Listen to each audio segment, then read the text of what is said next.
ಶ್ವಾಸ ಆಹಾರ ಅಂದ್ರೆ ಏನು? ಶ್ವಾಸವೇ ಆಹಾರ. ನಮಗೆ ನಿಜವಾದ ಶಕ್ತಿಯನ್ನ ಕೊಡೋದು ಯಾವುದು? ಶ್ವಾಸದಲ್ಲಿಯೂ ಕೂಡ ಅನೇಕ ಲವಣಾಂಶಗಳು, ಖನಿಜಾಂಶಗಳು, ದ್ರವಗಳು ಯಾವುದರಲ್ಲಿ? ಶ್ವಾಸದಲ್ಲಿ ಇರ್ತದೆ. ಹಾಗಾಗಿ ಶ್ವಾಸಾಹಾರಿಗಳಾದವರಲ್ಲಿ ವಿಲ್ ಪವರ್ ಜಾಸ್ತಿ ಇರ್ತದೆ. ನೋಡಿ, ಉಪವಾಸ ಮಾಡಿದಾಗ ಹೀಗೆ ಇರಬೇಕೇನು ಅಂತ ಅನಿಸಿಬಿಡ್ತದೆ. ಮತ್ತೆ ಕೆಲವರು ನಿರಾಹಾರಿಗಳು, ವಾರಕ್ಕೊಂದ್ಸಲ ಏನು ಬೇಡ ಅಂತ ಬಿಡೋದು. ಮಿತಾಹಾರಿಗಳು, ಕ್ರಮಬದ್ಧವಾಗಿ ಸ್ವೀಕರಿಸುವವರು, ಹಣ್ಣು ಹಂಪಲವನ್ನ ತೆಗೆದುಕೊಳ್ಳುವವರು, ಸಾತ್ವಿಕ ಆಹಾರವನ್ನ ತೆಗೆದುಕೊಳ್ಳುವವರು, ಇನ್ನ ಸಸ್ಯ ಆಹಾರವನ್ನ ಸ್ವೀಕಾರ ಮಾಡುವವರು. ಹಾಗಾಗಿ ಇಲ್ಲಿ ಅಹಿಂಸಾ ಸಸ್ಯಾಹಾರ ಜಗತ್ತು ಅನ್ನತಕ್ಕಂಥದ್ದು ಇಲ್ಲಿ ನಿರ್ಮಾಣವಾಗಬೇಕಾಗಿದೆ. ಪತ್ರಿ ಸರ್ ಅವರು ಕಂಡುಕೊಂಡಿರುವುದೇನು ಅಂದ್ರೆ, ಸಸ್ಯಾಹಾರ ಜಗತ್ತು ನಿರ್ಮಾಣ ಆಗಬೇಕು, ಪಿರಾಮಿಡ್ ಜಗತ್ತು ನಿರ್ಮಾಣ ಆಗಬೇಕು, ಧ್ಯಾನ ಜಗತ್ತು ಅನ್ನತಕ್ಕಂತಹ ಒಂದು ನಿರ್ಮಾಣ ಆಗಬೇಕು ಅನ್ನೋ ಕಾರಣದಿಂದ ಏನ್ ಹೇಳಿದ್ರು ಅಂತಂದ್ರ, ನೀನು ಮಾಡುವುದಾದ್ರೆ ಧ್ಯಾನ ಮಾಡು, ಕಟ್ಟುವುದಾದ್ರ ಪಿರಾಮಿಡ್ ಕಟ್ಟು ಅಂತ ಹೇಳಿದ್ರು. ಯಾಕೆ? ಧ್ಯಾನ ಮಾಡಿದಾಗಲೇ ಧ್ಯಾನದ ಶಕ್ತಿ ಏನು ಅಂತ ಗೊತ್ತಾಗುತ್ತೆ. ಪಿರಾಮಿಡ್ ಕಟ್ಟಿದ ಮೇಲೆನೆ ಆ ಕಟ್ಟಡದ ಶಕ್ತಿ ಏನು ಅನ್ನೋದು ಎನರ್ಜಿ ಸೆಂಟರ್ ಆಗಿ ಅದು ರೂಪಾಂತರ ಆಗುತ್ತದೆ ಅನ್ನೋದು ಗೊತ್ತದ. ಆದ್ರೆ ತಿನ್ನುವುದಾದ್ರೆ ನೀನು ಸಸ್ಯಾಹಾರವನ್ನೇ ತಿನ್ನು, ಅದನ್ನ ತಿಂದು ನೋಡು ಎಷ್ಟು ಆರೋಗ್ಯಪೂರ್ಣವಾಗಿರ್ತೀಯ ಅಂತ ಹೇಳ್ಕೊಂಡು ಬಂದ್ರು.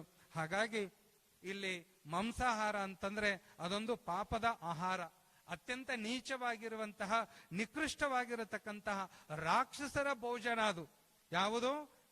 ಮಾಂಸಾಹಾರ ಅನ್ನತಕ್ಕಂಥದ್ದು. ಹಾಗಾಗಿ ನಾವೆಲ್ಲ ಹೇಳ್ತೇವೆ, ಇವತ್ತು ಸಸ್ಯಾಹಾರ ಜನಜಾಗೃತಿ ಜಾಥಾದಲ್ಲಿ ಹೇಳ್ತೇವೆ, ನಮ್ಮ ಹೊಟ್ಟೆ ಅದು ಸ್ಮಶಾನ ಅಲ್ಲ. ಸತ್ತ ಹೆಣಗಳನ್ನ, ಸತ್ತ ಮಾಂಸಗಳನ್ನ, ಪ್ರಾಣಿಗಳನ್ನ ಹುಗಿಯೋದು ಎಲ್ಲಿ ಅಂದ್ರೆ ಸ್ಮಶಾನಕ್ಕೆ ಹೋಗಿ ಹುಗಿತಾ ಇರ್ತೇವೆ. ಆದ್ರೆ ನಾವು ಇಲ್ಲಿ ಬಾಯಿ ಮೂಲಕವಾಗಿ ಹೊಟ್ಟೆಯೊಳಗ ಹಾಕುವುದರಿಂದ ಈ ಹೊಟ್ಟೆ ಅನ್ನತಕ್ಕಂಥದ್ದು ಸ್ಮಶಾನ ಅಲ್ಲ ಅಂತ ಹೇಳ್ಕೊಂಡು ಬಂದ್ರು. ಹಾಗಾಗಿ ನಾವು ಮಾಡುವಂತಹ ಕರ್ಮಗಳು ಅತ್ಯಂತ ಪ್ರಾಮುಖ್ಯತೆಯನ್ನ ಹೊಂದುತ್ತವೆ. ಬಹಳ ಎಚ್ಚರಿಕೆಯ ಜೀವನವನ್ನ ನಾವು ನಡೆಸಬೇಕಾಗಿತ್ತು ಅಂದ್ರೆ ಒಂದೇ ಒಂದು ಸಾರಿ ಧ್ಯಾನಕ್ಕೆ ಬನ್ನಿ, ಧ್ಯಾನವನ್ನ ಮಾಡಿ ನೋಡಿ. ನಿರಂತರವಾಗಿ ಬರೀ 1 ದಿನ 2 ದಿನ ಮಾಡಿದ್ರೆ ಧ್ಯಾನದ ಶಕ್ತಿ ಪ್ರಯೋಜನ ಏನು ಗೊತ್ತಾಗೋದಿಲ್ಲ. ನಿರಂತರವಾಗಿ 1 ಮಂಡಲ, ಅದಕ್ಕೆ ದೀಕ್ಷಾ, ಧ್ಯಾನ ದೀಕ್ಷಾ ತೆಗೆದುಕೊಳ್ಬೇಕು ಅಂತ ಹೇಳ್ತಾರೆ. ಧ್ಯಾನ ದೀಕ್ಷಾ ಅಂದ್ರೆ 1 ಮಂಡಲ ನಿರಂತರವಾಗಿ ಕ್ರಮಬದ್ಧವಾಗಿ ನೀವು ಧ್ಯಾನವನ್ನ ಮಾಡಿದ್ರಿ ಅಂತಂದ್ರ ಅಲ್ಲಿ ನಿಜವಾದ ಶಕ್ತಿ ಏನು ಅನ್ನೋದು ಗೊತ್ತಾಗುತ್ತದೆ ಅನ್ನುವಂಥದ್ದನ್ನ ನಾವು ತಿಳ್ಕೊಂಡು, ಯುಕ್ತ ಆಹಾರ ವಿಹಾರಸ್ಯ ಯುಕ್ತ ಚೇಷ್ಟಸ್ಯ ಕರ್ಮಸು ಯುಕ್ತ ಸ್ವಪ್ನಾವಬೋಧಸ್ಯ ಯೋಗೋ ಭವತಿ ದುಃಖ ಅಂತೇಳಿ ಕೃಷ್ಣ ಪರಮಾತ್ಮ ಯುಕ್ತಾಹಾರಿಯಾಗು, ವಿಹಾರಿಯಾಗಿರು ಅನ್ನೋದನ್ನ ಮತ್ತೊಂದು ಸಾರಿ ತಿಳಿಸ್ಕೊಂಡು ಬರ್ತಾರೆ. ಕೊನೆಗೆ ಮತ್ತೊಂದು ಒಂದು ಕರ್ಮದ ಬಗ್ಗೆ ಕವಿರದೋಹೆಯನ್ನು ಹೇಳಿ ನನ್ನ ಮಾತನ್ನ ಮುಗಿಸ್ತಾ ಇದ್ದೇನೆ. ಕರ್ಮ ಬಹಳ ಸೂಕ್ಷ್ಮವಾಗಿರುತ್ತದೆ. ಏನು ಕರ್ಮ? ಬೀಜವ ಬಿತ್ತುವುದೊಂದು ಕರ್ಮ, ಹುರಿಯುವುದೆನ್ನೊಂದು. ಬೀಜವ ಬಿತ್ತುವುದೊಂದು ಕರ್ಮ, ಹುರಿಯುವುದೆನ್ನೊಂದು. ಬಿತ್ತಿದರನೇಕ ಬೀಜಗಳು, ಹುರಿದರು ಮೊಳೆಯದದು ಕಬೀರ, ಹುರಿಯದು ಮೊಳೆಯದದು. ಮುಂದೆ ಹೇಳ್ತಾರೆ, ಎಂತಹ ಕರ್ಮವ ಗೈಯುವೆಯೋ ಅಂತಹ ಫಲ ಪಡೆವೆ. ಎಂತಹ ಕರ್ಮವ ಗೈಯುವೆಯೋ ಅಂತಹ ಫಲ ಪಡೆವೆ. ದುಷ್ಕರ್ಮದ ಫಲವನ್ನು ಗಳಿಸಿ ದೇವರ ಹಳಿಯದಿರೈ ಕಬೀರ, ದೇವರ ಹಳಿಯದಿರೈ. ನಾವು ಎಂತಹ ಕರ್ಮಗಳನ್ನ ಮಾಡ್ತೇವೋ ಅಂತಹ ಫಲವನ್ನೇ ಪಡಿತೇವೆ. ದುಷ್ಕರ್ಮದ, ಕೆಟ್ಟ ಕರ್ಮದ ಫಲವನ್ನ, ದುಷ್ಕರ್ಮ ಅಂದ್ರೆ ಕೆಟ್ಟ ಕರ್ಮ ಮಾಡಿ, ಮಾಡಬಾರದ ಪಾಪವನ್ನೆಲ್ಲ ಮಾಡಿ ಕಷ್ಟಗಳು ಬಂದಾಗ ದೇವರನ್ನ ಬೈಕೊಂತ ಕೂತ್ಕೊಂಡ್ರೆ ದೇವರು ಏನ್ ಮಾಡ್ಬೇಕು? ನಾವು ಬಹಳಷ್ಟು ಜನ ಹಾಗೆ ಮಾಡೋದು. ಮಾಡೋ ಕರ್ಮ ಎಲ್ಲ ನಾವು ಮಾಡೋದು, ದೇವರಿಗೆ ಹಿಡಿ ಶಾಪವನ್ನ ಹಾಕೋದು, ದೇವರಿಗೆ ಕೆಟ್ಟದ್ದು ಮಾಡೋದು. ಹಾಗಾಗಬಾರದು ಬಂಧುಗಳೇ. ಅಂತಹ ಧನವನ್ನೇ ಗಳಿಸಲು ಬೇಕು. ಪರಗತಿಗೂ ಆಗಬೇಕು. ಹೊರಡುವ ದಿನ ಅದ ಒಯ್ಯುವಾಗ ಕಾಣರು ಅದನ್ಯಾರು. ಲಾಸ್ಟ್ ಮಾತು ಏನು ಅಂದ್ರೆ, ಎಂತಹ ಧನ ಸಂಪತ್ತನ್ನು ನಾವು ಗಳಿಸಬೇಕು ಅಂದ್ರೆ ಪರಗತಿ ಅಂದ್ರೆ ಈ ಲೋಕದಲ್ಲೂ ಮತ್ತು ಪರಲೋಕದಲ್ಲಿಯೂ ಕೂಡ ಅದು ನಮ್ಮ ಜೊತೆಗೆ ಬರಬೇಕು. ನಾವು ಗಳಿಸಕತ್ತೇವೆ, ನಾವು ಗಳಿಸಿದ ಸಂಪತ್ತು ನಮ್ಮ ಮಕ್ಕಳು ನಮ್ಮ ಮೊಮ್ಮಕ್ಕಳನ್ನ ಹರ್ಕೊಂಡು ತಿಂತಾರ. ಕೊನೆ ಒಂದು ದಿನ ನಿಮ್ಮನ ಹೊರಗೆ ಹಾಕ್ತಾರ. ಅದರಿಂದ ಅದರ ಕಾರಣ ಇಟ್ಟು ಈ ಸಂಪತ್ತು ದೊಡ್ಡದಲ್ಲ, ಆಧ್ಯಾತ್ಮಿಕ ಸಂಪತ್ತು. ಹೊರಡುವ ದಿನ ಅದ ಒಯ್ಯುವಾಗ ಕಾಣರು ಅದನ್ನ ಯಾರು. ನಾವು ಹೋಗ್ಬೇಕಾದಾಗ, ತಗೊಂಡು ಹೋಗ್ಬೇಕಾದಾಗ ಅದನ್ನ ಯಾರು ಪಾಲು ಕೇಳೋದಿಲ್ಲ, ಅದನ್ನ ಯಾರು ನೋಡೋದಿಲ್ಲ. ಅಂತಹ ಒಂದು ನಿಜವಾದ ಆಧ್ಯಾತ್ಮಿಕ ಜೀವನವನ್ನು ನಾವು ನಡೆಸಬೇಕಾಗಿದೆ. ಜೀವನವನ್ನು ಸಾರ್ಥಕ ಮಾಡಿಕೊಳ್ಳಬೇಕಾಗಿದೆ. ಮಾನವ ಜನ್ಮ ಬಲು ದೊಡ್ಡದೋ, ಹುಚ್ಚಪ್ಪಗಳಿರ ಇದ ನೀವು ಹಾನಿ ಮಾಡಿಕೊಳ್ಳಬೇಡಿರೋ ಅಂತ ತಿಳ್ಕೊಂಡು ಮಹಾತ್ಮರು ಪರಿಪರಿಯಾಗಿ ನಮಗ ಎಚ್ಚರಿಸಿದ್ದಾರೆ. ಆ ಮಹಾತ್ಮರ ನುಡಿಯಂತೆ ನಾವೆಲ್ಲರೂ ನಿರಂತರವಾಗಿ ಧ್ಯಾನದ ಶಕ್ತಿಯನ್ನ ಹೇಳ್ತಾ ಹೊರಟ್ರೆ ಇದಕ್ಕ ಅಂತ್ಯ ಅನ್ನೋದೇ ಇಲ್ಲ. ಇವತ್ತೇನಾದ್ರೂ ಜಗತ್ತು ನಡೆದಿದ್ರೆ ಅದು ಧ್ಯಾನ ಶಕ್ತಿಯಿಂದ, ಶ್ವಾಸದ ಶಕ್ತಿಯಿಂದ ಇಡೀ ಜಗತ್ತಿನ ಜೀವರಾಶಿಗಳು ನಡೆದಿದ್ದಾವೆ. ಅದನ್ನ ನಾವು ಹೆಚ್ಚು ಹೆಚ್ಚು ತಿಳಿತಾ ಹೋಗ್ಬೇಕು. ಹೆಚ್ಚು ಹೆಚ್ಚು ತಿಳಿಬೇಕು ಅಂದ್ರೆ ಹೆಚ್ಚು ಹೆಚ್ಚು ಧ್ಯಾನವನ್ನ ಮಾಡಿದ್ರೆ ಹೆಚ್ಚು ಹೆಚ್ಚು ನಾವು ಪಡೀಲಿಕ್ಕೆ ಸಾಧ್ಯ ಆಗುತ್ತದೆ. ಅಂತಹ ಒಂದು ಧ್ಯಾನಮಯ ಜೀವನ, ಸುಖಮಯ ಜೀವನ ತಮ್ಮೆಲ್ಲರದು ಕೂಡ ಆಗಲಿ ಅಂತ ಪ್ರಾರ್ಥಿಸಿಕೊಂಡು ಈ ದಿನ ನಮ್ಮ ರಂಗಸ್ವಾಮಿ ಸರ್ ಅವರು ಮತ್ತು ಲಕ್ಷ್ಮಿ ಮೇಡಮ್ ಅವರು ಕೂಡಿಕೊಂಡು ಒಂದು ಹೋಲಿಸ್ಟಿಕ್ ವೆಲ್ನೆಸ್ ಪ್ರೋಗ್ರಾಮ್ ಅನ್ನ ಆಯೋಜನೆ ಮಾಡಿದ್ದಾರೆ. ಬಹುಶಃ ಈ ಒಂದು ಫ್ರೀ ವರ್ಕ್ಶಾಪ್ ರೊಕ್ಕ ಕೊಟ್ಟರು ಕೂಡ ಸಿಗಲಾರದಂತಹ ಕಾರ್ಯಕ್ರಮ ಫ್ರೀ ಆಗಿ ಇಟ್ಟಿದ್ದಾರೆ. ಉಚಿತವಾಗಿ ಒಂದು ದಿನದ ಕಾರ್ಯಾಗಾರವನ್ನ ಇಟ್ಕೊಂಡಿದ್ದಾರೆ. ಆದ್ರೆ ನಮ್ಮ ಜನ ಧ್ಯಾನ ಶಕ್ತಿ ಎಷ್ಟು ಜನರಿಗೆ ಬೇಕಾಗಿದೆ ಅನ್ನೋದು ಗೊತ್ತಾಗುತ್ತದೆ. ಯಾಕೆ ಅವರಿಗೆ ಈ ಮಟೀರಿಯಲಿಸ್ಟಿಕ್ ಪವರ್, ಮನಿ ಪವರ್ ಬೇಕಾಗಿದೆ, ಅಂದ್ರೆ ಹಣದ ಶಕ್ತಿ ಬೇಕಾಗಿದೆ. ಆದ್ರೆ ಧ್ಯಾನದ ಶಕ್ತಿ ನಮಗೆ ಬೇಡಾಗ್ಯದ. ನಿಜವಾಗ್ಲೂ ನಾವು ಧ್ಯಾನದ ಶಕ್ತಿ ಬೇಕಾದವರು ತಾವೆಲ್ಲರೂ ಕೂಡ ಬಂದಿದ್ದೀರಿ. ಸುದೈವಿಗಳು. ನಮ್ಮ ರಂಗಸ್ವಾಮಿ ಸರ್ ಅವರಿಗೆ ಅನಂತ ಅನಂತ ವಂದನೆಗಳು. ಇಂತಹ ಕಾರ್ಯಕ್ರಮವನ್ನ ಆಯೋಜನೆ ಮಾಡಿದ್ದಾರೆ. ಇವತ್ತಿನ ನಮ್ಮ ಕಾರ್ಯಕ್ರಮದಲ್ಲಿ ಸದ್ಗುರು ಸಾಧುಶ್ರೀ ಮಹಾರಾಜರು ಕೂಡ ಭಾಗವಹಿಸಿದ್ದಾರೆ. ನಮ್ಮ ಶ್ರೀನಾಥ್ ಸರ್ ಕೂಡ ಸಂಗೀತಗಾರರು, ಅವರು ಕೂಡ ಇದ್ದಾರೆ.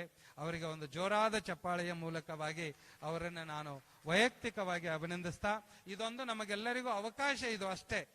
ಈ ಕಾರ್ಯಕ್ರಮ ಅವಕಾಶಗಳನ್ನ ನಾವು ಸದುಪಯೋಗ ಮಾಡಿಕೊಂಡ್ರೆ ಅದ್ಭುತವಾದ ಜೀವನ ನಮ್ಮದು ಆಗತ್ತೆ ಅಂತ ಹಾರೈಸ್ತಾ, ನನಗೆ ಇಲ್ಲಿ ಕರೆಸಿ ಒಂದೆರಡು ಮಾತುಗಳನ್ನ ಹಂಚಿಕೊಳ್ಳಲಿಕ್ಕೆ ಅವಕಾಶ ಇದು ಕೊಟ್ಟಿದ್ದಾರೆ.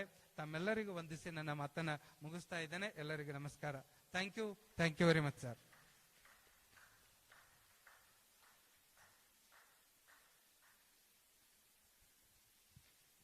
I request everybody to give a big round of applause to Dr. Guruji.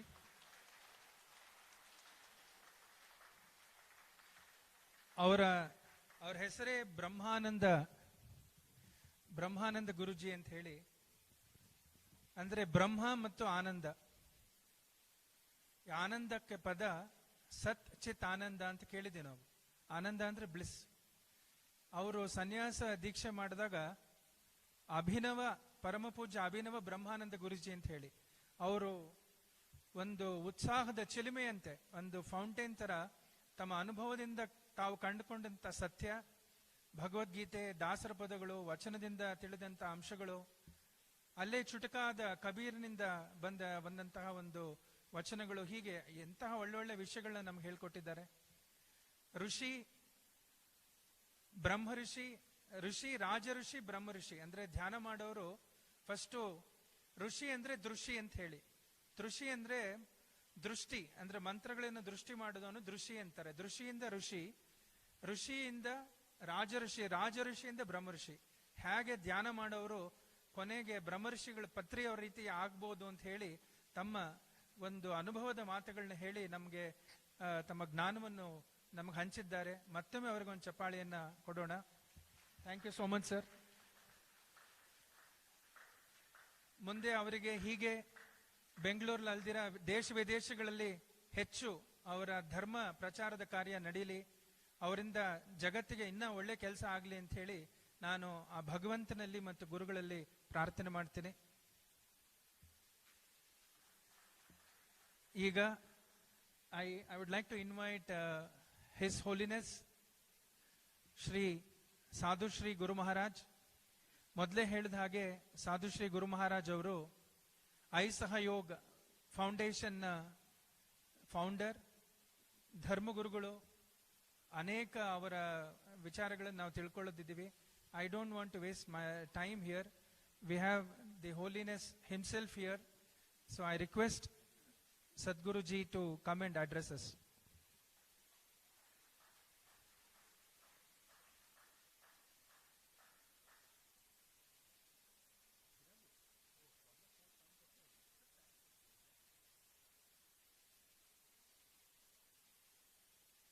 Hello, mic check.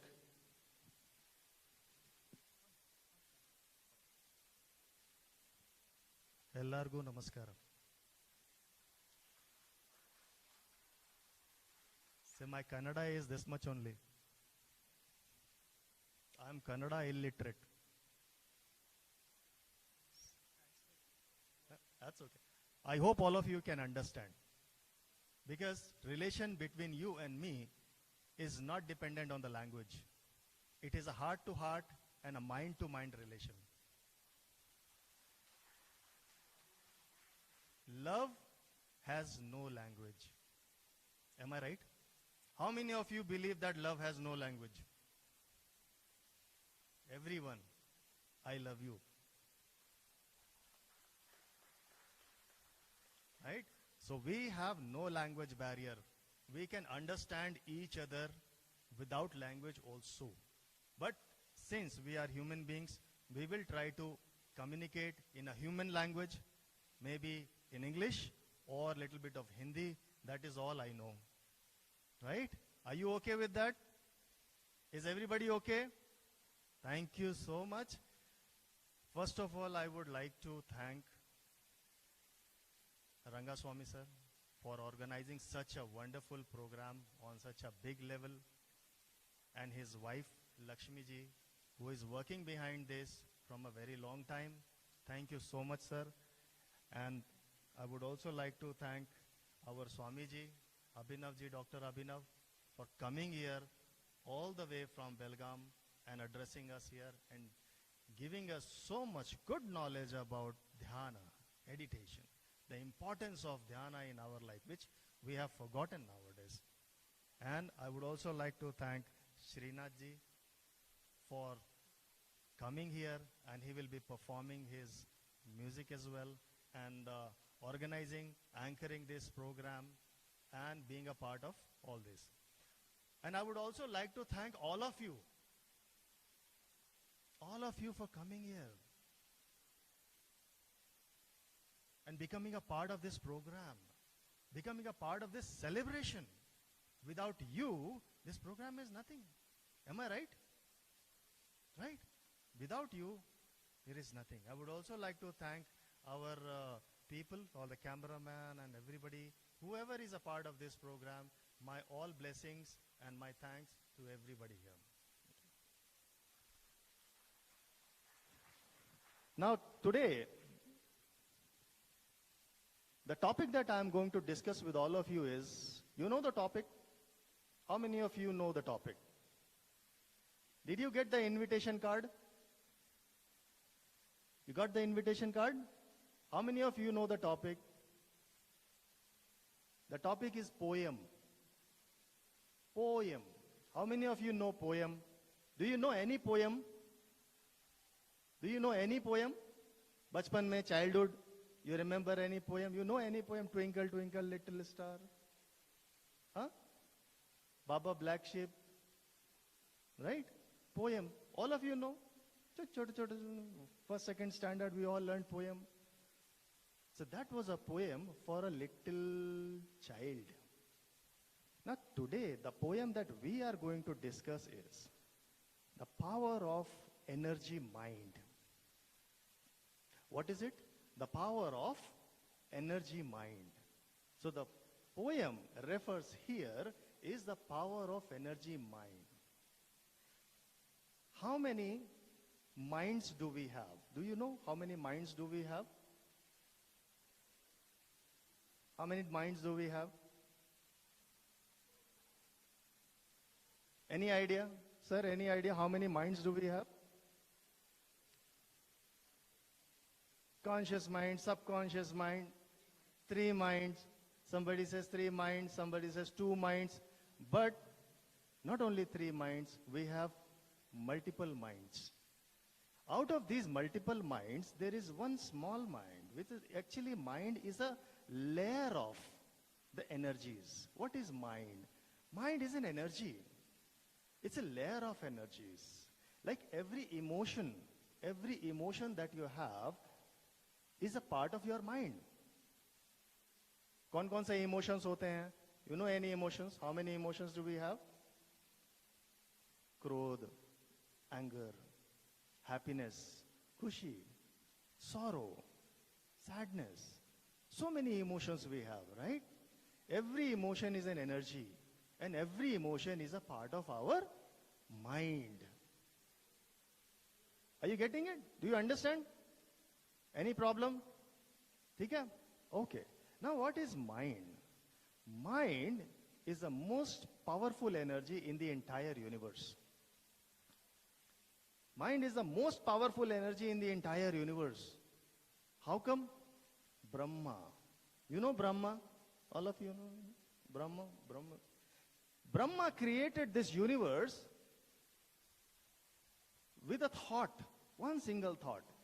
Brahma ने अपने एक कल्प से पूरी सृष्टि की रचना कर दी.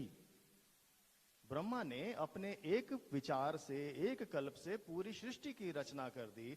महाब्रह्मांड बना दिए, ब्रह्मांड बना दिए, धरती बना दी, धरती पे प्रकृति बना दी, प्रकृति में जीव जंतु बना दिए, जीव जंतु में मनुष्य बना दिए, मनुष्य में प्राण दे दिए, प्राण में ऊर्जा दे दी, ऊर्जा में विचार दे दिए. और आज हम इतने सारे हजारों लाखों करोड़ों विचारों के साथ आज यहां पर बैठे हुए हैं. Am I right? Am I right? We have hundreds of millions of thoughts in our mind, isn't it? Right? Okay. Now, I want you to think for a moment. I want all of you to just close your mind, close your eyes. Just close your eyes. Close your eyes.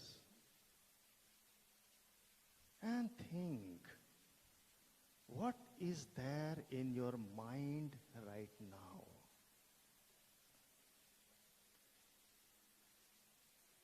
What is there in your mind right now? तुम्हारे मन में इस समय कौन सा विचार है? तुम क्या सोच रहे हो?